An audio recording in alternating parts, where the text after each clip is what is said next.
Selamat pagi Bapak Ibu Saudara sekalian. Shalom, salam sejahtera. Kita berjumpa kembali pada hari ini untuk bersama-sama belajar mendalami Alkitab. Pendalaman yang saya sampaikan pada hari ini sesuai dengan jadwal saya adalah di dalam kitab Maleakhi pasal yang ke-12. Untuk itu, sebelum kita melanjutkan apa yang akan kita bincangkan bersama-sama, mari kita sama mohon pimpinan dari Tuhan. Kita sama-sama berdoa. Mari kita berdoa. Bapa di dalam surga, kami mengucap syukur dan terima kasih buat waktu dan kesempatan yang Tuhan berikan kepada setiap kami, sehingga di dalam usia yang Tuhan tambahkan ini tidaklah percuma kami lewati begitu saja dengan segala kepentingan, tugas-tugas yang menjadi kewajiban kami, tetapi biarlah juga menjadi satu kebutuhan kami untuk memahami kebenaran firman-Mu, supaya kami mendapatkan kekuatan ketika kami lemah, mendapatkan penghiburan ketika kami susah, dan mendapatkan semangat ketika kami tampak kurang berdaya. Biarlah Tuhan tolong supaya pemahaman pada hari ini menolong setiap kami, khususnya di dalam membahas kitab Sakaria pasal yang kedua.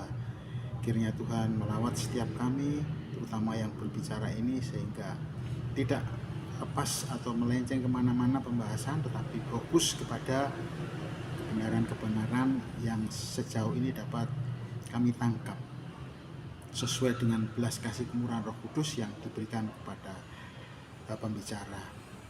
Terima kasih Tuhan, di dalam nama Tuhan Yesus Kristus kami berdoa dan mengucap syukur. Amin. Sekali lagi shalom, salam sejahtera Bapak Ibu Saudara sekalian. Mengawali di dalam pembahasan kitab Sakaria pasal yang ke-12 ini, tentu saja sebagai pemapar di sini, saya khususnya sudah diberi rambu-rambu supaya sebagai orang Kristen kita tahu dan kita memahami firman Tuhan dengan benar, karena firman Tuhan merupakan satu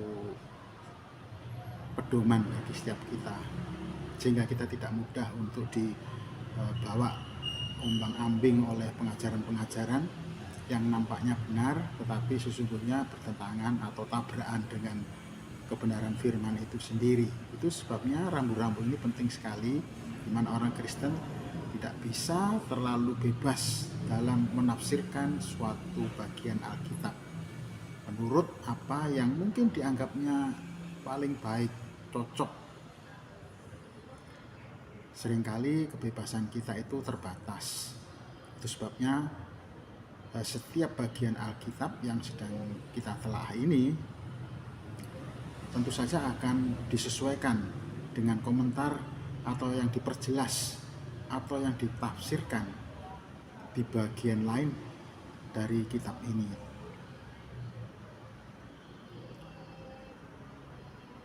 dengan prinsip bahwa Alkitab menjelaskan Alkitab. Setiap pasal akan saling mendukung dalam penafsirannya. Tidak mungkin saling bertolak belakang atau tabrakan, berbenturan sehingga kontradiksi, tidak mungkin seperti itu. Kemudian ketika kita mendapati hal-hal yang membingungkan atau masih samar-samar, marilah kita cari dalam Alkitab contoh-contoh atau pola-pola yang lazim berlaku, terutama atas hal-hal yang kurang jelas, yang samar-samar itu. Saya kadang-kadang itu memberikan satu pendapat di mana ada pelajaran yang diberikan di sekolah minggu, ya, itu ketika mengulas tentang persembahan Habil, bahwa persembahan Habil ini diterima oleh Allah, bahwa persembahan Habil ini diterima oleh Allah. Dan ketika kita menjelaskan persembahan Habil ini menurut Ibrani pasal yang ke-11, ayat yang keempat itu bunyinya, karena iman Habil telah mempersembahkan kepada Allah korban yang lebih baik daripada korban Kain. Dengan jalan itu ia memperoleh kesaksian kepadanya bahwa ia benar dan Allah berkenan akan persembahannya itu. Seringkali pelajaran-pelajaran dari sekolah minggu itu mengatakan apa sih tandanya? Jelas di sini mengatakan bahwa Habil itu memperoleh kesaksian, dia sendiri menyaksikan bahwa persembahannya itu berkenan kepada Tuhan. Nah, seringkali dikatakan bahwa persembahan Habil itu berkenan karena ketika dibakar asapnya itu lurus naik ke atas. Kemudian ditambah lagi berbicara tentang lemak-lemak, dipilih bagian-bagian yang terbaik. Saya tidak menyalahkan hal itu, memang untuk Tuhan itu harus memberikan yang paling baik. Tetapi ketika Kain itu sudah memberikan yang terbaik, lalu tandanya bahwa dia itu diterima persembahannya itu apa? Saya mendapatkan satu hal-hal yang lazim yang ada di dalam Alkitab tentunya. Ya, saya tidak berani memakai contoh-contoh atau pola-pola di luar Alkitab, yang di dalam Alkitab saja. Ketika persembahan itu diterima oleh Allah, biasanya persembahan itu langsung disulut oleh api yang turun dari langit. Kita lihat antara Elia dengan Nabi Baal contohnya, demikian juga persembahan dari Gideon, persembahan dari Manoah sebelum istrinya itu hamil Simson, demikian juga persembahan yang dilakukan oleh Musa ketika pertama kali memberikan korban di atas mezbah di mana api dari langit turun. Kemudian Daud, pada waktu Daud itu menghitung orang Israel dan kemudian malaikat Tuhan itu berdiri di tempat pengirikan Arauna atau Ornan. Kemudian datang Nabi dari Gad mengatakan harus memberikan persembahan, dan ketika Daud memberikan persembahan maka api dari langit menyambar. Demikian juga persembahan yang dilakukan oleh Salum, api dari langit. Kenapa kita tidak memakai contoh pola-pola seperti itu? Nah, ini tadi yang saya maksudkan, ketika kita memahami firman Tuhan, paling tidak kita harus melihat pola-pola yang nampaknya samar-samar, kita cocokkan dengan yang ada di dalam Alkitab, sehingga kita tidak lari kemana-mana. Itulah yang menjadi kesaksian Habil, bahwa dia itu persembahannya diterima oleh Allah. Dan ketika dikatakan bahwa darah Habil itu masih bisa berbicara, kita tidak tahu siapa yang mendengarkan. Jelas Allah sendiri yang mengatakan. Allah sendiri yang mengatakan bahwa darah Habil berteriak. Kalau Allah tidak menjelaskan, tidak ada satu makhluk pun yang bisa mendengarkan suara darah Habil. Kira-kira seperti itu Bapak Ibu. Dan sekarang ketika saya mengajak Bapak Ibu Saudara untuk belajar tentang Zakaria pasal 12 ini, bukan berarti saya mau menggurui, bukan. Kita akan lihat bersama-sama apakah paparan yang saya sampaikan ini melompat jauh dari garis atau benang merah yang ada di dalam Alkitab, yang bisa dikatakan sebagai pendapat subjektif, ataukah memang ini perlu dipertimbangkan. Itu sebabnya marilah kita sama-sama membahasnya. Di ayat yang pertama dikatakan, Zakaria pasal yang ke-12, ucapan ilahi, firman Tuhan tentang Israel demikian. Demikianlah firman Tuhan yang membentangkan langit dan yang meletakkan dasar bumi dan yang menciptakan roh dalam diri manusia. Ayat ini sama dengan ditulis oleh Yesaya di dalam pasal 42 ayat yang kelima, yang bunyi seperti ini. Yesaya 42 ayat 5, beginilah firman Allah Tuhan yang menciptakan langit dan membentangkannya, dan menghamparkan bumi dengan segala yang tumbuh di atasnya, yang memberikan nafas kepada umat manusia yang mendudukinya, dan nyawa kepada mereka yang hidup di atasnya. Ini persis sekali. Tetapi kita lihat bahwa tentang langit dan bumi, selain ini merupakan satu penyataan Allah yang tak terbantahkan, siapa yang bisa menganulir, membantah pernyataan Tuhan ini? Tuhan sendiri menantang supaya dia menunjukkan. Tidak ada. Tetapi apa yang diungkapkan di dalam ayat 1 ini nampaknya terlalu sederhana. Sebab kita saksikan sama-sama karena kita hidup di zaman yang serba modern. Beberapa waktu kemudian setelah penulisan kitab Zakaria ini atau firman ini, oleh ilmu pengetahuan manusia bisa menemukan oleh anugerah Tuhan melalui ilmu yang diberikan kepada manusia itu berbagai macam unsur yang ada di dalam planet bumi ini. Salah satunya adalah listrik. Mungkin pada waktu zaman nabi-nabi itu mereka tidak kenal listrik. Tetapi di zaman yang modern ini listrik dikenal, dan bukan listrik saja, berkembang kemudian bagaimana listrik itu kemudian bisa dimanfaatkan untuk menggerakkan motor, mesin, di mana penggerak tidak susah lagi memakai bahan bakar tetapi cukup dengan listrik. Selain itu juga listrik bisa dikaitkan dengan menghantarkan sinyal, gelombang suara dan seterusnya. Kalau kita jujur bahwa ungkapan yang terlalu sederhana ini membuat kita rasanya tidak terlalu mengagumi Tuhan, tetapi ketika kita lihat bahwa unsur-unsur dalam dunia ini begitu banyak, itu belum termasuk logam-logam dan seterusnya, termasuk belum bahan-bahan kimia, partikel-partikel atom yang oleh ilmu pengetahuan bisa dikembangkan.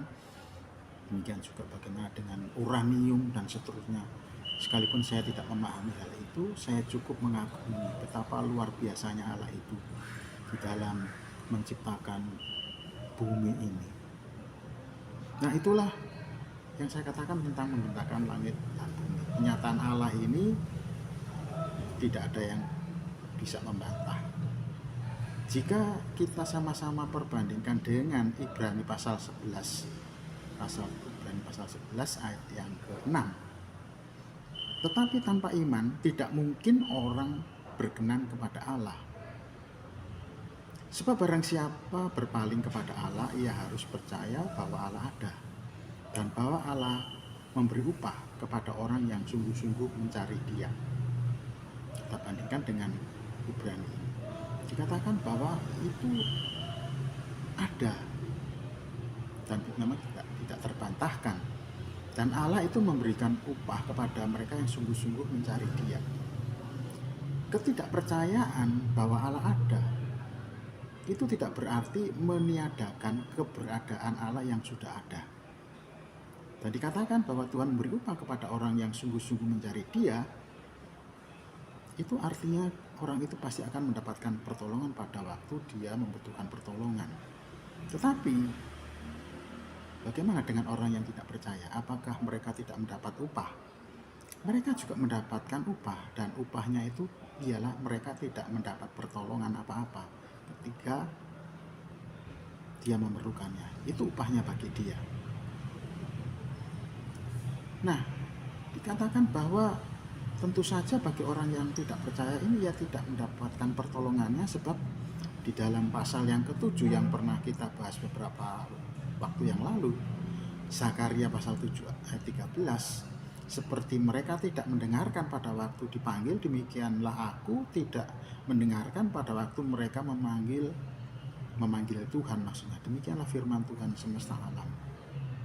Jadi Tuhan itu bukan sekedar dipercaya ada, tetapi juga Tuhan itu kepingin berelasi dengan Dia, dikenal, dinikmati, dikecap, seperti khotbah minggu kemarin betapa baiknya Tuhan itu. Nah, inilah yang menjadi pendapat saya di dalam pasal 12 dari Zakaria ayat 1 ini. Kemudian ketika dikatakan bahwa dan yang menciptakan roh dalam diri manusia, dan yang menciptakan roh dalam diri manusia, tentu saja roh manusia itu akan memberikan hikmat, pengertian akan adanya Allah. Jika ini dihilangkan, maka sangat berbahaya. Apa bahayanya? Bahayanya adalah apa yang ditulis oleh Zakaria pasal 11 ayat yang keempat. Bagian B dikatakan gini: gembalakanlah domba-domba sembelianku itu. Mengapa Tuhan sampai mengatakan umatnya itu sebagai domba-domba sembelian? Hikmat memang akan memberikan pengertian akan adanya Allah. Sekali lagi, jika hikmat ini tidak dimanfaatkan, kita akan menjadi orang bebal. Orang bebal berkata dalam hatinya, bukan cuma dalam hatinya, di dalam pikirannya, di dalam rohnya yang memberikan pengertian itu menjadi betul-betul bebal. Di dalam Mazmur 49 ayat yang ke-20, manusia yang dengan segala kegemilangannya tidak mempunyai pengertian dalam hal ini, bahwa dia menolak tentang keberadaan Allah, boleh disamakan dengan hewan yang dibinasakan. Inilah yang dimaksud dengan Tuhan. Maka tidak salah jika kemudian manusia itu disebut sebagai domba-domba sembelihan.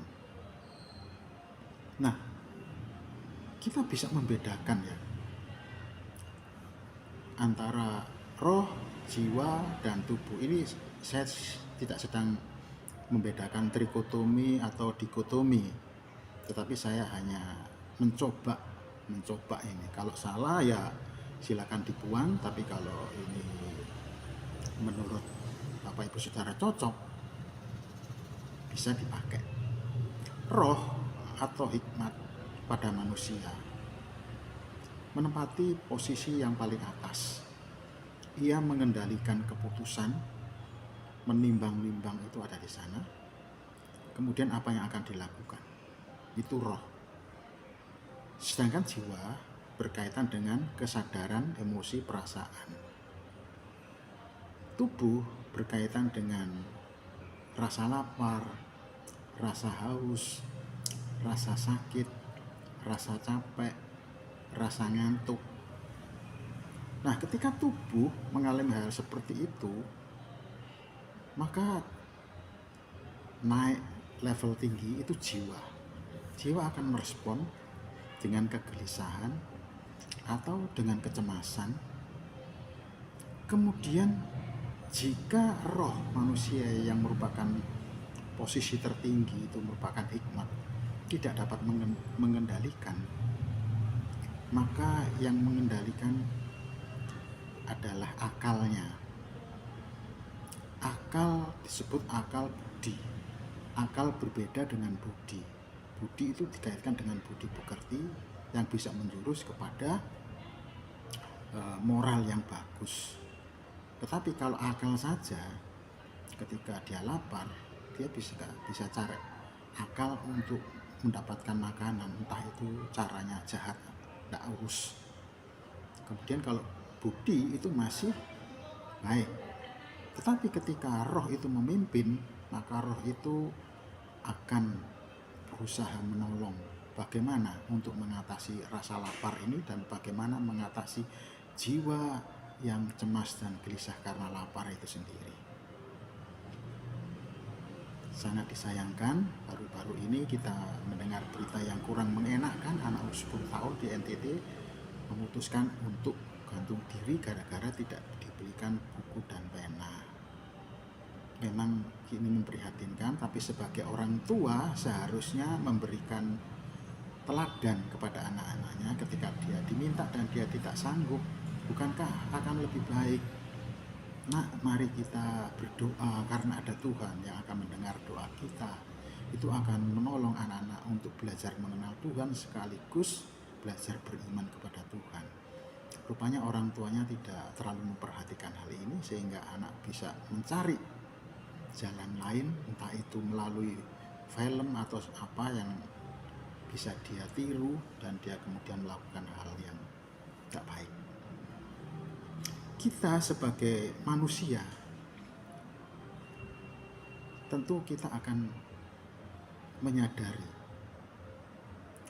apakah roh kita, hikmat kita yang memimpin. Karena kita tahu ketika roh itu yang memimpin, maka seluruh tubuh ini akan mengikuti. Maka tidak terlalu berlebihan kalau saya katakan di dalam Alkitab itu dikatakan orang kerasukan setan, bukan orang kerasukan jiwa yang jahat. Orang kerasukan setan, setan mempengaruhi jiwanya, mempengaruhi tubuhnya, sehingga orang yang gila dia itu tidak tidak merasakan jiwanya itu susah atau enggak. Dia juga tidak merasakan sakit pada tubuhnya, sekalipun dia itu tidur di tempat di pinggir aspal yang panas, dia tuh tidur gitu aja tidak merasakan kepanasan, karena memang sudah tidak bisa, rohnya tidak bisa mengendalikan. Kemudian kita tahu bahwa kita sebagai anak-anak Tuhan sebaiknya kita belajar untuk mendiagnosis apakah hidup kita itu dipimpin oleh roh kita, roh yang kita tentunya mohon penyertaan hikmat dari Tuhan. Kita mungkin tidak bisa menilai diri kita, tetapi cobalah kita menilai dari gejala kita sendiri. Kalau gejala kita itu sudah membenarkan perbuatan-perbuatan yang salah, itu ada hal yang tidak beres dengan roh hikmat kita. Kalau itu dibiarkan, tentu ini menjurus kepada hal yang kurang baik dan kurang berkenan kepada Tuhan. Sebagai orang percaya tentunya kita tidak memuliakan nama Tuhan. Kita lanjut di ayat yang kedua. Dikatakan, sesungguhnya aku membuat Yerusalem menjadi pasu yang menyebabkan segala bangsa di sekeliling menjadi pening. Juga Yehuda akan mengalami kesusahan ketika Yerusalem dikepung. Ini satu peristiwa ancaman, suatu peristiwa yang mengerikan yang akan terjadi, yang dinubuatkan oleh Nabi Zakaria. Pasu dalam kamus bahasa Indonesia itu dikatakan sebagai bejana, tapi yang dimaksud di sini kebanyakan ditafsirkan sebagai cawan yang penuh dengan anggur yang memabukkan, terutama anggur murka Allah. Kenapa dikatakan demikian? Dan kapan Allah menyampaikan atau menerapkan melakukan apa yang dinubuatkan ini? Kita tahu bahwa Allah tentu dalam hatinya tidak tega ya. Di dalam kitab Yeremia dikatakan dengan tidak sepenuh hati Allah itu meresahkan anak-anak manusia karena dia tahu siapa itu anak manusia. Tetapi dikatakan seperti ini oleh karena perbuatan-perbuatan manusia ini seringkali melanggar. Kalau tadi melanggar roh hikmat. Jadi sebelum memaparkan ini ada yang dilanggar, yaitu kepemimpinan dari roh hikmat itu sendiri. Kalau di Tawarik, 2 Tawarik pasal 21 ayat 10 tertulis seperti ini. Demikianlah Edom memberontak kekuasaan Yehuda dan terlepas sampai sekarang ini.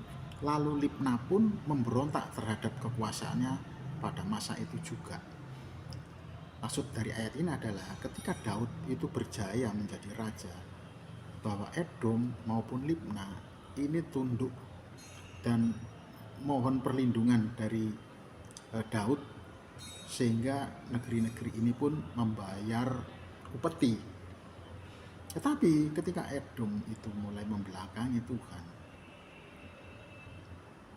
maka mereka yang tadinya takluk kepada Yehuda, mereka sama-sama melakukan pemberontakan. Itu sebabnya karena Yehuda telah meninggalkan Tuhan Allah nenek moyang mereka. Demikian yang ditulis oleh 2 Tawarik pasal 21. 2 Tawarik pasal 24 ayat 18 juga berkata sama. Mereka meninggalkan rumah Tuhan Allah nenek moyang mereka, lalu beribadah kepada tiang-tiang berhala dan patung-patung berhala. Oleh karena kesalahan itu, Yehuda dan Yerusalem tertimpa murka.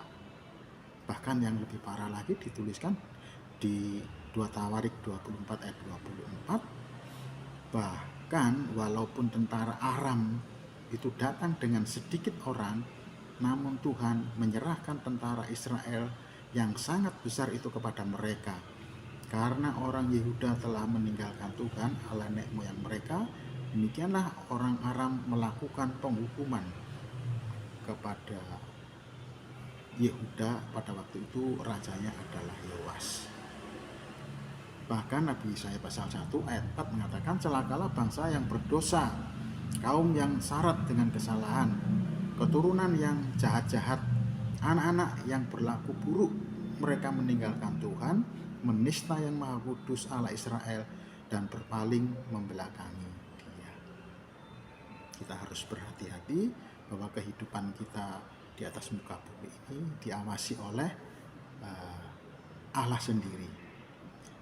Sekalipun kita tidak melihat hal itu, tetapi apa yang kita lakukan pada akhirnya akan kita pertanggungjawabkan di kemudian hari.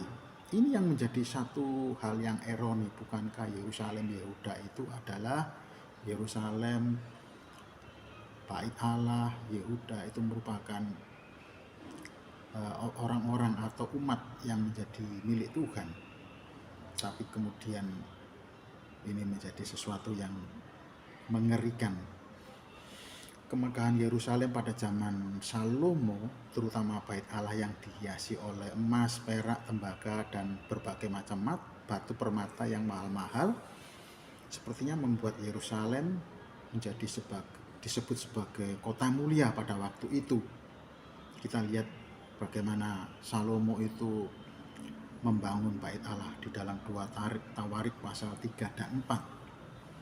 Namun kesemuanya kemuliaan itu kini tanpa perlindungan dari Tuhan, terbuka bagi siapa saja, sehingga menjadi sasaran yang selalu menarik perhatian untuk diserbu atau dijarah oleh bangsa-bangsa sekitarnya. Ternyata kemuliaan Yerusalem bukan terletak karena bait Allah itu semua serba dilapisi oleh emas permata, tetapi karena hadirat Allah yang hadir di sana sebagai pelindungnya. Ketika hadirat Allah itu meninggalkan Yerusalem dan bait Allah, maka baitnya pun tidak ada lagi pelindungnya, dan di sanalah orang-orang itu dikatakan mabuk dengan harta benda yang ada di dalam bait Allah itu. Oleh karena apa? Oleh karena perbuatan daripada bangsa Yehuda sendiri. Amsal juga menulis di pasal 1 ayat 24 dan 25, oleh karena kamu menolak ketika aku memanggil, dan tidak ada orang yang menghiraukan ketika aku mengulurkan tanganku, bahkan kamu mengabaikan nasihatku dan tidak mau mendengarkan teguranku. Inilah yang menjadi upah daripada orang-orang yang tidak mendengarkan atau menuruti perkataan Tuhan. Ini sesuatu yang tidak mengenakan tentunya. Sekali lagi kita diminta sebagai umat Tuhan untuk dengar-dengaran akan perkataan Tuhan. Bukan saja perkataan Tuhan itu yang kita dengarkan tentang klaim janji Allah, tapi juga tentang bagaimana kita berlaku hidup sejauh ini. Kita lanjutkan ke ayat yang ketiga. Maka pada waktu itu aku akan membuat Yerusalem menjadi batu untuk diangkat, bagi segala bangsa. Siapa yang mengangkatnya, pastilah mendapat luka parah. Segala bangsa di bumi akan berkumpul melawannya. Itu tadi yang saya katakan, setelah pelindungan Allah itu meninggalkan baitnya, meninggalkan Yerusalem, maka barang-barang yang berharga itu ingin dikuasai, ingin digagai, termasuk Yerusalem itu sendiri. Mereka ingin menguasai dan ingin membinasakan penduduknya. Kalau bisa itu penduduknya itu dilenyapkan. Kita mungkin belajar dari catatan sejarah, mungkin belajar dari catatan sejarah dari apa yang dikatakan tadi, bahwa segala bangsa di bumi akan berkumpul melawannya. Saya tanya di Google ini, Yerusalem berapa kali sih pernah berganti nama? Dan dikatakan di sini sepanjang sejarah, sepanjang penaklukan oleh berbagai bangsa, nama-namanya berubah, mencerminkan siapa penguasa yang menduduki kota tersebut, mulai dari Jebus, Salem, hingga Aelia Capitolina. Jebus, nama kota ini sebelum ditaklukkan oleh Raja Daud. Tanah ini dihuni oleh bangsa Jebus. Kemudian ada kata Salim yang disebut juga dalam kisah Melkisedek. Kemudian disebut juga sebagai Ursalim, ditemukan dalam surat-surat Amarna abad ke-14 sebelum Masehi, menunjuk pada kota Salem. Yerusalem nama Ibrani kuno yang sering digunakan.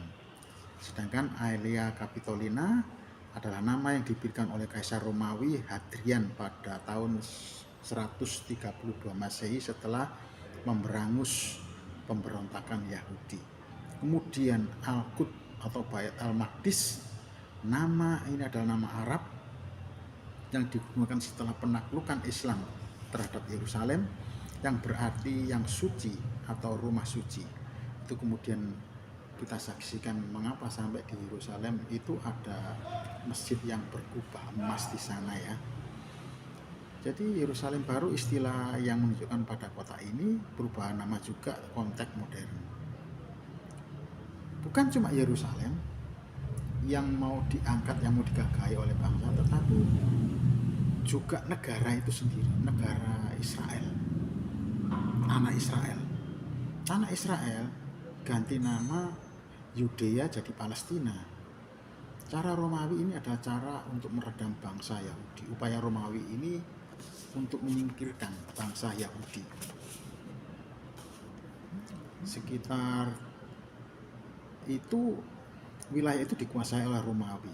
Penggunaan nama Palestina dihidupkan kembali.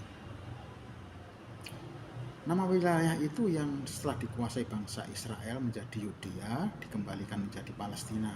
Bangsa Israel sebetulnya mendiami 3 wilayah yang berdampingan, yaitu Yudea, Samaria, dan Galilea. Yudea merupakan wilayah paling selatan.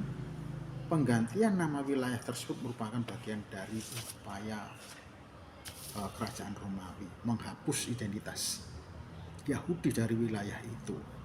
Ada di dalam buku yang ditulis oleh Emery Smallwood, The Jews Under Roman Rule, tahun 1976.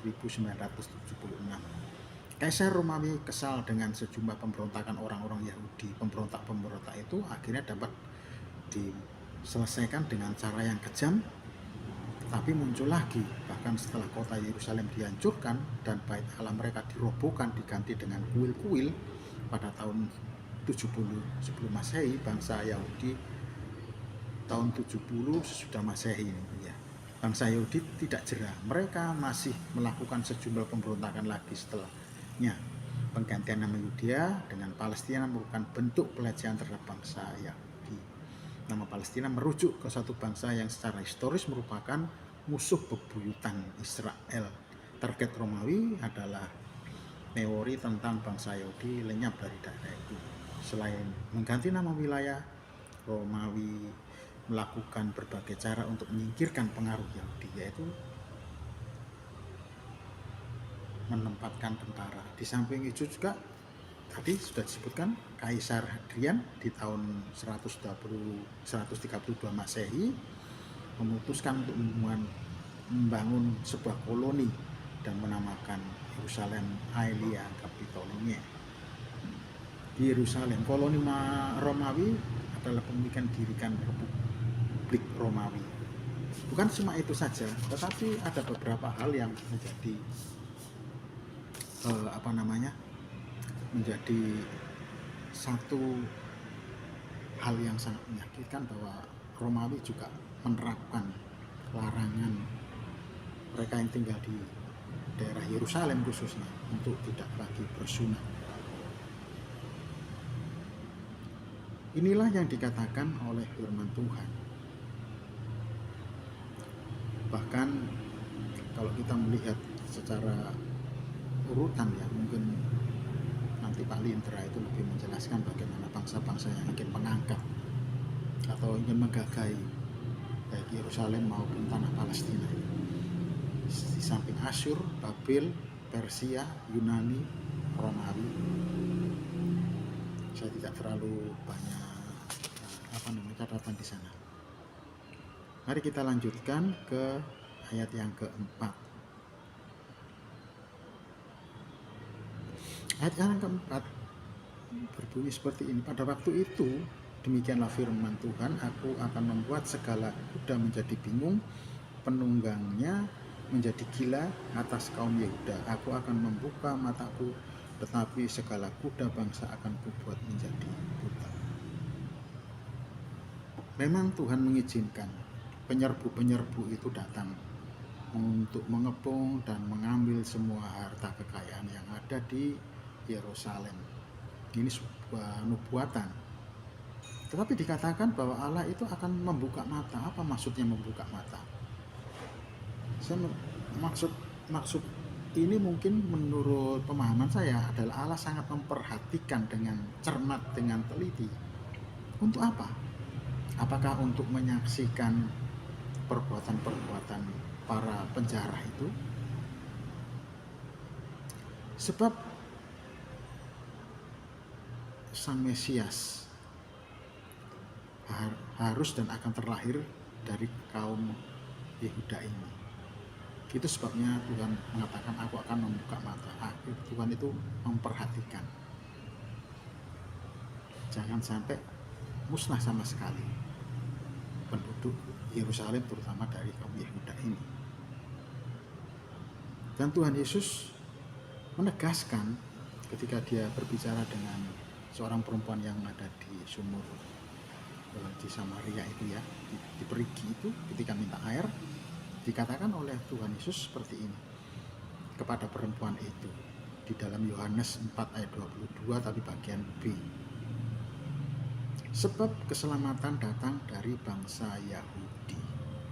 Itu sebabnya Tuhan membuka mata di sana, memperhatikan. Ini kemudian mewujud perhatiannya atas satu keturunan Harun, di mana dikatakan Zakaria dan Elisabet di dalam Lukas pasal 1 ayat 5-7. Pada zaman Herodes Raja Yudea, adalah seorang imam yang bernama Zakaria dari rombongan Abia, istrinya juga berasal dari keturunan Harun, namanya Elisabet. Alhasil, apa yang dikatakan bahwa Allah membuka mata terhadap kaum Yehuda ini membuktikan bagaimana rencana Allah mengenai kehadiran atau lahirnya Mesias itu nantinya. Yang kedua, dari keturunan Yehuda ialah Yusuf dan Maria. Ini tercatat dalam Lukas 2 ayat 26-27, dikatakan, dalam bulan yang ke-6 Allah menyuruh malaikat Gabriel pergi ke sebuah kota di Galilea bernama Nazaret pada seorang perawan yang bertunangan dengan seorang bernama Yusuf dari keluarga Daud. Nama perawan itu Maria. Jadi kita lihat bahwa di dalam segala kerusuhan-kerusuhan itu, firman Tuhan tadi mengatakan, atas kaum Yehuda aku akan membuka mataku, tapi bangsa-bangsa lain yang menjara itu akan lenyap. Mereka akan buta karena mereka itu tidak lagi melihat manusia sebagai manusia, tapi yang mereka lihat ada bagaimana keuntungan demi keuntungan. Kita lanjut ke ayat yang kelima. Sesudah itu kaum-kaum di Yehuda akan berkata dalam hatinya, penduduk Yerusalem mempunyai kekuatan oleh karena Tuhan semesta alam Allah mereka. Aneh ya. Sesudah itu kaum-kaum di Yehuda akan berkata dalam hatinya. Mungkin mereka sedang merenung, sedang pertimbangkan. Meskipun Yerusalem itu dikepung dan dihancurkan, dibakar, tetapi ternyata tidak pernah habis. Ini pernah terjadi, tetapi tidak sampai Yerusalem itu habis terbakar. Tapi pada zaman raja-raja yang kemudian diangkut oleh tentara Kasdim di bawah pimpinan Nebuzaradan, panglima dari Nebukadnezar, itu bagaimana Yerusalem dihancurkan. Tetapi Nabi Zakaria mengatakan kalau mereka masih bisa melihat kemudian Yerusalem masih ada, itu karena Allah yang menjadi pelindungnya. Mereka berkata dalam hatinya, mereka akan menyadari dengan sepenuh hatinya. Suara hati yang seperti inilah yang membuat seseorang tetap teguh imannya, seperti apa yang dihidupi oleh baik Zakaria dengan istrinya Elisabeth maupun Yusuf dan Maria. Sebagai orang-orang miskin yang tertindas oleh penguasa Romawi pada waktu itu, sekalipun Raja Herodes itu orang Edom, tetapi dia tetap sabar, dan kesabarannya membuahkan hasil. Dia dipakai oleh Tuhan untuk melahirkan Sang Mesias. Inilah yang dapat saya sampaikan di ayat yang kelima ini. Kita melangkah ke ayat yang keenam. Pada waktu itu aku akan membuat kaum-kaum di Yehuda seperti anglu berapi di tengah-tengah timbunan kayu, dan seperti suluh berapi di tengah-tengah timbunan bulir gandum. Api keduanya akan menjilat ke kanan dan ke kiri segala bangsa di sekeliling, tetapi Yerusalem selanjutnya akan tetap tinggal di tempatnya dahulu. Api menjilat ke segala arah. Apa artinya? Artinya menurut saya ini api yang sulit dipadamkan. Ketika api itu sudah membakar di bagian tengah, seperti kita lihat bagaimana Los Angeles beberapa waktu yang lalu yang sulit dipadamkan ketika diterpa angin, sulit dikendalikan api itu. Demikian juga cerita tentang bagaimana Simpson itu anjing hutan ya, yang ekornya itu diberi obor lalu disuruh dilepas di ladang-ladang gandum orang Filistin. Tidak ada yang bisa terselamatkan. Artinya apa?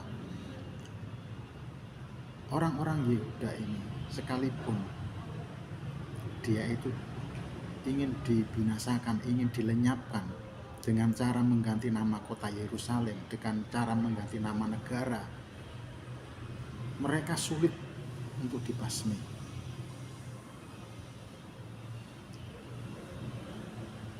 Masuknya budaya-budaya yang menduduki kota Yerusalem, mereka juga menerapkan hukum yaitu tidak boleh sunat. Ini merupakan syariah agama daripada bangsa Israel, karena mereka memiliki apa yang merupakan perjanjian mereka, yaitu Bait Allah, sunat, dan kitab Taurat. Nah, Bait Allah sudah diruntuhkan, tapi Taurat dan sunat ini tidak bisa dilepaskan dari mereka. Itu sebabnya yang senantiasa menjadi pemicu adalah hal ini. Ketika ada larangan sunat, maka memberontak Dan pemberontakan yang paling hebat katanya pada zaman Romawi adalah yang dipimpin oleh Bar-Koba. Saya tidak tahu sejauh mana itu pemberontakannya. Mungkin dari hal-hal seperti ini bangsa-bangsa lain harus belajar kenapa bangsa Israel itu begitu mempertahankan sunat dan kepercayaan kepada Taurat ini. Karena itu merupakan satu hal yang tidak bisa dihapuskan begitu saja. Ini satu perjanjian dengan Allah. Mungkin bangsa Israel akan menyatakan bahwa keberadaan Allah itu sendiri sebagai yang tidak bisa dia ingkari. Tentu ini saya kaitkan dengan pada saat tentara Asyur itu ya mengangkut orang dari Babil, dari Kuta dan dari Awa yang tertulis dalam 2 Raja-Raja 17 ayat 24 sampai 32 itu. Kemudian bangsa Israel bagian utara itu diangkut ke pembuangan, diganti dengan bangsa lain, dan ketika sampai dia maka Tuhan itu melepaskan singa-singa ke antara mereka, membunuh beberapa orang di antara mereka, lalu berkatalah orang-orang yang didatangkan ini kepada Raja Asyur, bangsa-bangsa yang Tuanku angkut tertawan, yang Tuanku suruh diam di kota-kota Samaria, tidaklah mengenal hukum beribadah kepada Allah negeri itu, sebab itu dilepaskannya lah oleh Tuhan singa-singa ke antara mereka dan sesungguhnya membunuh mereka. Oleh karena itu mereka tidak mengenal hukum beribadah, bagaimana beribadah kepada Allah itu sendiri. Maka suruhlah ke sana salah seorang imam yang telah kamu angkut ke sana ke dalam pembuangan, biar ia pergi diam di tengah-tengah Samaria mengajarkan tentang hukum beribadah kepada Allah di negeri itu. Memang dikatakan di situ imam-imam itu mengajarkan bagaimana hukum Allah. Tetapi aneh, tetapi setiap bangsa itu telah membuat Allahnya sendiri juga. Jadi campuran, yang menyembah kepada Israel tetapi juga menyembah kepada patung-patungnya yang dibuat sendiri. Ini sesuatu yang tidak baik ya, tidak begitu jelas yang dimaksudkan. Tapi paling tidak mereka tahu siapa itu Allah. Dan juga merupakan satu pengingat atau peringatan kepada Raja Salomo pada waktu itu, ketika Tuhan mengatakan Yerusalem selanjutnya akan tetap tinggal di tempatnya. Di ayat 6 tadi ya, bahwa itu Raja Salomo pernah diingatkan oleh Tuhan ketika Raja Salomo itu mulai memerintah sebagai raja di Yerusalem. Ketika dia mau menahbiskan bait Allah, dikatakan rumah ini akan menjadi reruntuhan sehingga setiap orang yang lewat akan tertegun, bersuit dan berkata, apakah sebabnya Tuhan berbuat yang demikian kepada negeri ini dan kepada rumah ini. Inilah yang menjadi pengingat, peringatan bagi kita, supaya kita tetap memelihara ketentuan-ketentuan yang Tuhan berikan. Sekalipun kita tidak tinggal saat ini di Yerusalem ataupun di tanah Palestina, tetapi kita punya perjanjian di dalam darah Kristus. Mengingatkan Allah kepada Salomo, biarnya juga mengingatkan Allah kepada kita. Meskipun bait Allah sudah diratakan, namun bangsa Israel ini masih punya Taurat dan Sunat, itu mereka berjuang. Ketika kita mungkin diizinkan Tuhan untuk mengalami kegagalan, bukan karena kesalahan kita, karena dunia yang kita tinggal ini ada dunia yang berdosa, mungkin itu diizinkan kepada kita. Biarlah Injil itu tetap menjadi pegangan kita. Kita tidak harus ikut hilang bersama dengan apa yang menjadi kebanggaan kita. Yerusalem akan tetap ada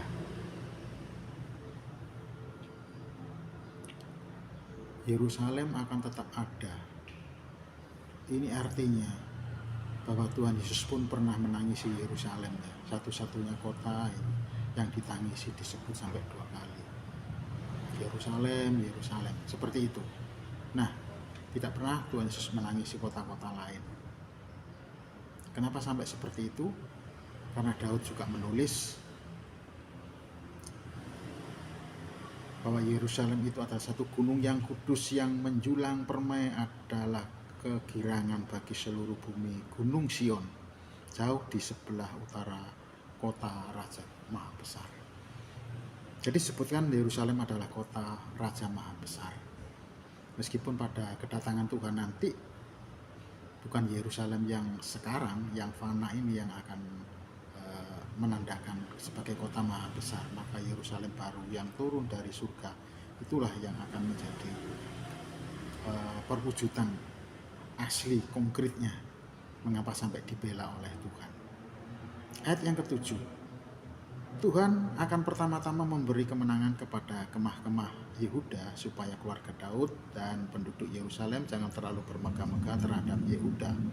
Ayat ini mengatakan apa?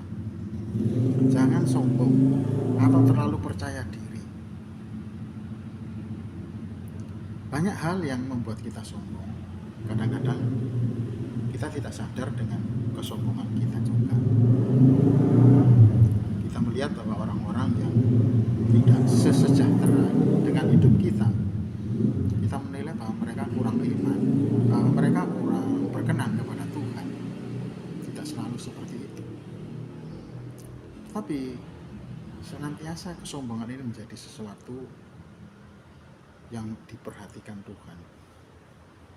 Bukankah Tuhan juga mengingatkan, janganlah mengira bahwa kamu dapat berkata dalam hatimu, Abraham adalah bapa kami, karena aku berkata kepadamu, Allah dapat menjadikan anak-anak bagi Abraham dari batu-batu ini. Itu ketika Tuhan Yesus menawarkan satu kebebasan dalam pelayanannya. Ternyata ahli-ahli Taurat dan tua-tua Israel mengatakan bahwa aku ini tidak mungkin jadi hamba siapapun juga. Dan mengatakan barang siapa melakukan dosa, dia adalah hamba dari dosa itu sendiri. Cara Tuhan Yesus menjelaskan. Kemudian ketika kita sudah menjadi hamba kebenaran, kita dikatakan oleh Tuhan Yesus juga, jadi hasilkanlah buah-buah yang sesuai dengan pertobatan. Dan janganlah berpikir dalam hatimu bahwa Abraham adalah bapa kami, karena berkata kepadamu Allah dapat menjadikan anak-anak bagi Abraham dari batu-batu ini. Sama seperti tadi. Ini karena rasa mereka mengatakan kepada Tuhan Yesus tadi, aku ini anak Abraham. Dan Tuhan Yesus menandaskan lebih keras lagi, jikalau sekiranya kamu anak-anak Abraham, tentulah kamu mengerjakan pekerjaan yang dikerjakan oleh Abraham. Ini selalu menjadi pengingat bagi kita. Memang kita membutuhkan kesejahteraan, pertolongan dari Tuhan. Ketika sudah mendapatkan, itu bukan berarti kita sudah benar-benar, tetapi kita harus belajar untuk benar. Tuhan tidak pernah membuat kita sempurna sehingga kita tidak perlu belajar lagi. Bukan seperti itu, Bapak Ibu Saudara. Bahkan di Yeremia pasal 9 ayat 23-24, beginilah firman Tuhan, janganlah orang bijaksana bermegah karena kebijaksanaannya, janganlah orang kuat bermegah karena kekuatannya, janganlah orang kaya bermegah karena kekayaannya, tetapi siapa mau bermegah, hendak baiklah bermegah karena yang berikut, bahwa ia memahami, mengenal Tuhan, bahwa akulah Tuhan yang menunjukkan kasih setia, keadilan, dan kebenaran di bumi. Sungguh semuanya itu kusukai. Demikianlah firman Tuhan. Jadi sekali lagi kita harus menunjukkan hidup yang berpadanan dengan kebenaran itu sendiri. Rasul Paulus juga mengingatkan di dalam Efesus 4 ayat 1, sebab itu aku menasihatkan kamu, aku orang yang dipenjarakan karena Tuhan, supaya hidupmu sebagai orang yang telah dipanggil berpadanan dengan panggilan itu. Berpadanan dengan iman tidak selalu kaya, berpadanan dengan iman tidak selalu makmur, berpadanan dengan iman tidak selalu tidak susah. Rasul Paulus mengatakan, aku seorang yang dipenjarakan. bahkan karena Tuhan, karena kebenaran mengikut Tuhan. Tetapi Rasul Paulus tetap menunjukkan hidup yang berpadangan dengan apa yang dia percayai.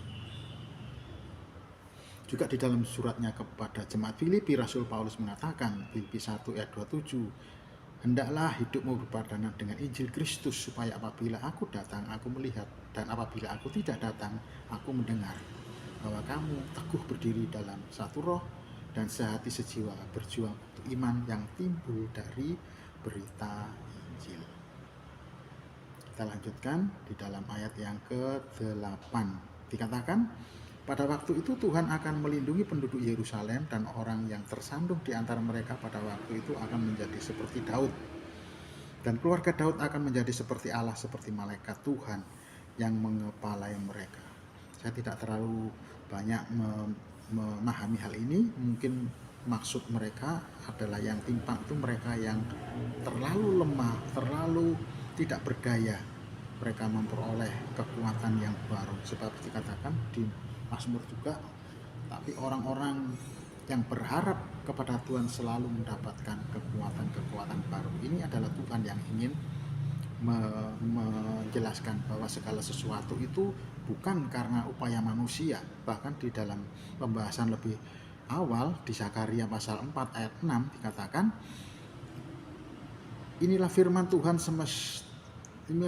kepada Zerubabel bunyinya, bukan dengan keperkasaan dan bukan dengan kekuatan, melainkan dengan rohku, firman Tuhan semesta alam. Jadi kalau kita masih bisa bertahan, kita masih bisa teguh, itu semua karena roh Tuhan yang mengerjakan. Tentu saja kita juga punya tanggung jawab untuk memperkaya pengetahuan kita, sebab tanpa pengetahuan kita tentu saja roh kita akan memimpin kepada pengetahuan yang ada pada kita. Dan kalau itu sampai bertentangan dengan firman Tuhan, itu sangat berbahaya karena akan mencelakakan kita sendiri, karena pengetahuan kita tidak lengkap.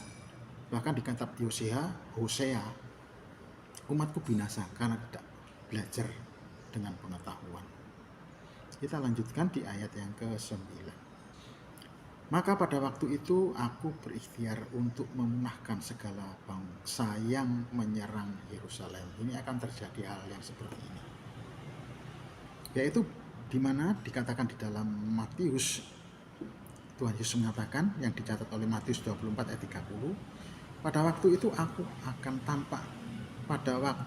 akan tampak tanda Anak Manusia di langit, dan semua bangsa di bumi akan meratap, dan mereka akan melihat Anak Manusia itu datang di atas awan-awan di langit dengan segala kekuasaan dan kemuliaannya.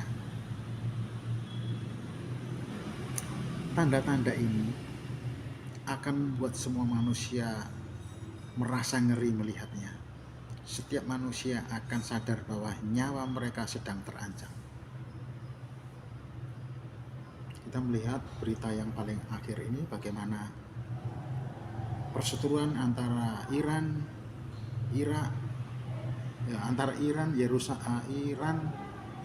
Israel, Amerika, dan bagaimana yang ingin melibatkan diri di sana adalah Rusia, China, dan juga Korea Utara. Dan bagaimana juga di sana dikatakan bahwa negara-negara Muslim yang lainnya juga akan mendukung negara Iran. Bagaimana perkembangan kemudian uranium yang diperkaya di negeri Iran itu tidak mau untuk dibatasi. Juga pembuatan senjata rudal balistik tidak mau dibatasi, dengan urusan-urusan politik yang ruwet seperti ini. Ini tidak lebih mengerikan dibandingkan dengan kedatangan Tuhan yang kedua kali. Akan sangat mengerikan. Kita tidak tahu bagaimana langit itu akan berupa seperti apa. Tetapi tentu saja sangat-sangat miris ketika manusia menyaksikan hal ini. Kalau kita melihat bencana alam saja ya, katakanlah itu kebakaran seperti di Los Angeles, katakanlah itu banjir bandang yang terjadi di Sumatera Utara dan berbagai daerah lain, ketika terjadi angin ribut, taufan, seperti yang terjadi di daratan Amerika. Ketika itu melanda, maka yang terjadi adalah ratapan, kengerian. Apa yang akan terjadi dengan hidup saya ketika menghadapi hal seperti itu? Ini satu kengerian. Dan bagi orang-orang yang menjadi musuh Tuhan, tentu akan lebih ngeri lagi, sebab di sana dikatakan di dalam ayat 9, maka pada waktu itu aku Tuhan berikhtiar untuk memunahkan segala bangsa yang menyerang Yerusalem. Baiklah, kita lanjutkan di ayat yang ke-10 tentang ratapan atas dia yang tertikam. Ayat 10, aku akan mencurahkan roh pengasihan dan roh permohonan atas keluarga Daud dan atas penduduk Yerusalem, dan mereka akan memandang kepada dia yang telah mereka tikam, dan akan meratapi dia seperti orang meratapi anak tunggal, dan akan menangisi dia dengan pedih seperti orang menangisi anak sulung. Nabi Zakaria tidak menyebutkan siapa nama dia yang disebutkan dia di sini itu siapa. Jika kita melihat catatan kaki dari ayat itu, tentunya menunjuk kepada Yohanes ayat 19 ayat 3 sampai 7, catatan di dalamnya. Yohanes 19:37. Dan ada pula nas yang mengatakan mereka akan memandang kepada dia yang telah mereka tikam. Kemudian di dalam Wahyu 1 ayat 7, lihat ia datang dengan awan dan setiap mata akan melihat dia, juga mereka yang telah menikam dia, dan semua bangsa di bumi akan meratapi dia, ia dan amin. Nubuatan ini kalau dikaitkan dengan tulisan Injil dan Wahyu sepertinya diperpanjang. Jikalau tidak, maka sepertinya mereka akan memandangi siapa yang dia tikam. Mungkin juga bisa dikatakan ini Zakaria, karena Zakaria ini juga dikatakan mati secara tertikam, dibunuh. Tuhan Yesus sendiri yang mengatakan, sekalipun Alkitab tidak mengatakan hal ini. Tetapi ketika ditarik kepada jangka waktu yang lebih panjang lagi, maka bisa dikatakan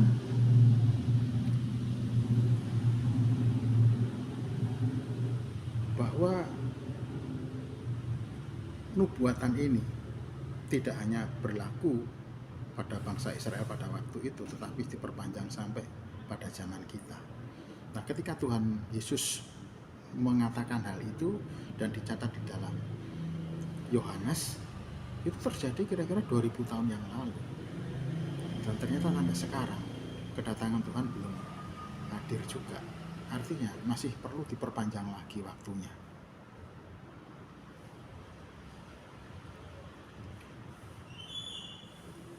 Kita seringkali membuat satu analogi ya bagi diri kita sendiri ketika kita mendengar dari firman Tuhan. Misalnya seperti Allah akan menghukum bangsa Israel dengan pembuangan ke Babel 70 tahun, setelah itu akan dipulihkan. Ketika mendengar kata-kata dipulihkan, kita langsung menarik kesimpulan bahwa apapun yang menjadi persoalan hidup kita akan dipulihkan. Kita mungkin lupa. Maksud saya seperti ini. Pada waktu bangsa Israel dibuang ke Babel, dan pada waktu bangsa Israel dipulihkan kembali ke tanah Kanaan, ke tanah perjanjian, itu orang-orangnya sudah berbeda, generasinya sudah beda, sehingga terjadi hal-hal yang seperti ini. Tidak terjadi satu generasi saja, bisa juga orang yang di awal, maksudnya di awal hidupnya,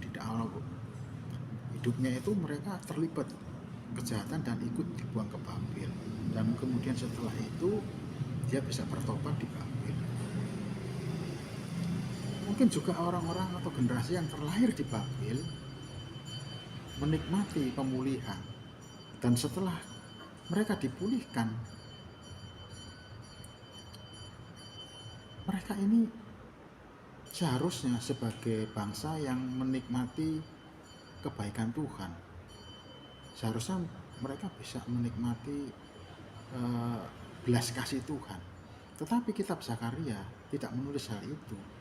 Justru setelah nubuatan yang pertama yang berjeda 40 tahun lebih, setelah nubuatan yang pertama tentang bagaimana umat itu harus hidup benar kepada Tuhan dengan lambang-lambang penglihatan pertama sampai yang ke-8 itu, setelah ditunggu-tunggu sampai 40 tahun, mereka tidak kunjung kembali kepada perbuatan yang baik sampai pada nubuatan yang kedua ayat 9 sampai 14 ini. Nah, kita seringkali ketika mendengar kata pemulihan, apalagi ada hamba-hamba Tuhan, kita akan dipulihkan lalu kita berbesar hati untuk mendapatkan pemulihan itu. Jangan lupa, pemulihan itu bisa juga kepada kita pada saat ini, dan pemulihan itu juga bisa pada generasi yang mendatang. Tetapi yang diminta oleh Tuhan adalah kita bertobat dan melakukan hal-hal yang benar yang berkata kepada Tuhan. Dan bagi mereka yang mungkin pada waktu mulai hidup dari generasi yang tidak nyaman, kita harus tetap bisa melihat kebaikan Tuhan. Maka dikatakan di dalam Wahyu pasal 2 ayat 10, jangan takut terhadap apa yang harus engkau derita. Sesungguhnya iblis akan menempatkan beberapa orang dari antara kamu ke dalam penjara supaya kamu dicobai dan kamu akan beroleh kesusahan selama 10 hari. Yang diminta oleh Tuhan, hendaklah engkau setia sampai mati dan aku akan mengaruniakan kepadamu mahkota kehidupan. Kita hidup mungkin tidak akan mengalami kedatangan Tuhan yang kedua kali. Mungkin kita akan meninggalkan dunia ini lebih awal, lebih dahulu sebelum kedatangan Tuhan. Tapi sekali lagi, itu bukan masalahnya.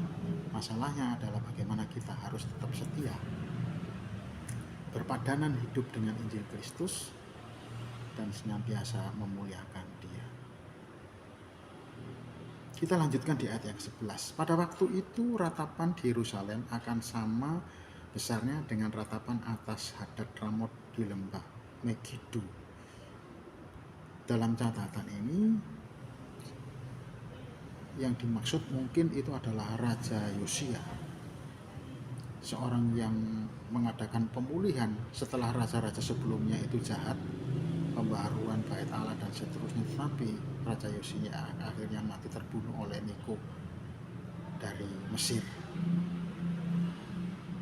Ini menurut saya sesuatu yang sulit ya, karena setelah dikatakan tadi di ayat yang ke-9 bahwa Tuhan akan menghabiskan musuh-musuh Yerusalem, tapi kemudian terjadi ratapan. Apa isi ratapan ini?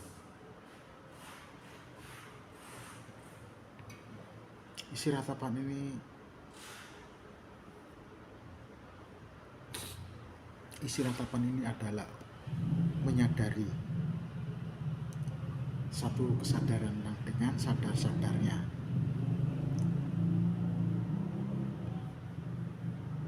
bahwa orang pada akhirnya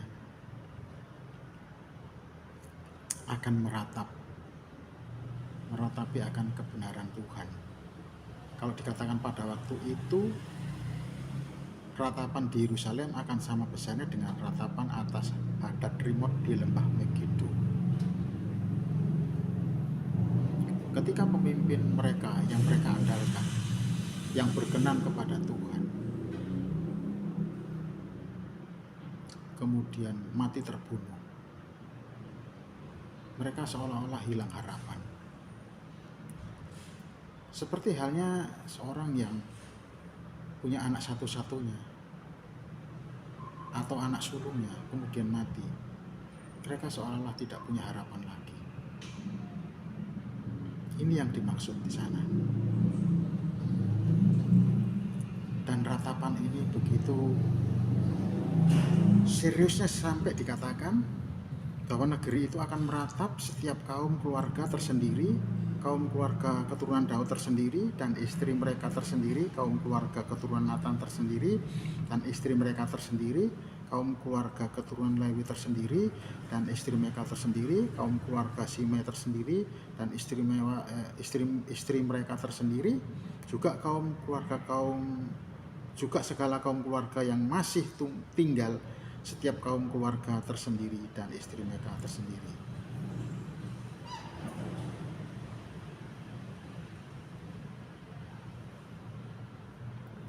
Dikatakan bahwa di sini ratapan tidak bersifat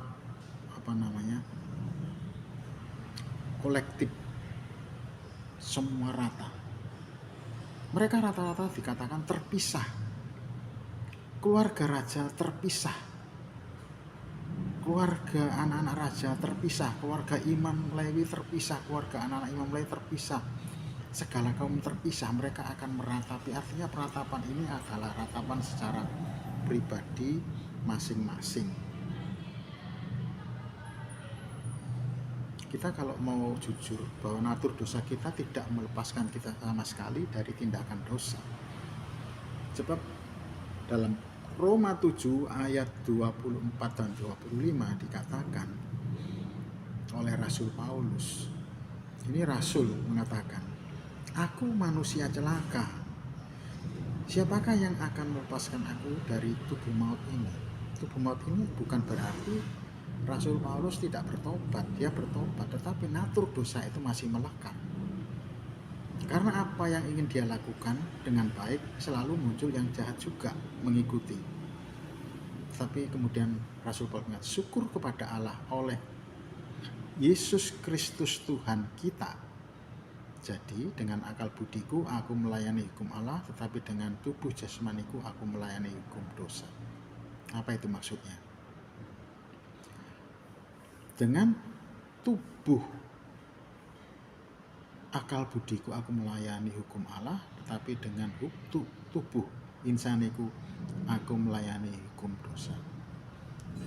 Bukan berarti Rasul Paulus itu melayani hukum dosa dengan tubuh dosanya selalu berdosa, bukan. Melayani hukum dosa dalam arti akan tunduk kepada hukum dosa itu sendiri, yaitu adanya kematian. Tetapi kematian itu tidak akan membuat Rasul Paulus itu celaka. Tapi Rasul Paulus kemudian mengatakan, bukan cuma untuk aku janji ini juga buat untuk kamu sekalian yang menaruh harap percaya kepada Injil Kristus. Jadi ketika kita menyadari bahwa ratapan itu pun akan menimpa kita. Kapan? Ketika seseorang menjelang mati, ketika dia betul-betul sadar. Maksud saya tidak mati karena kecelakaan ya. Kalau mati karena kecelakaan memang tidak ada kesadaran. Karena tidak pernah diperhitungkan siapa yang mau memperhitungkan orang saya mau celaka seperti ini. Kecuali dia niat mau bunuh diri dengan cara mencelakakan dirinya. Tapi kalau orang itu dengan waras dan berbaring menunggu ajalnya, mungkin karena penyakit yang sudah tersembuhkan, dia akan berkata di dalam dirinya, aku manusia celaka. Banyak hal yang belum saya selesaikan.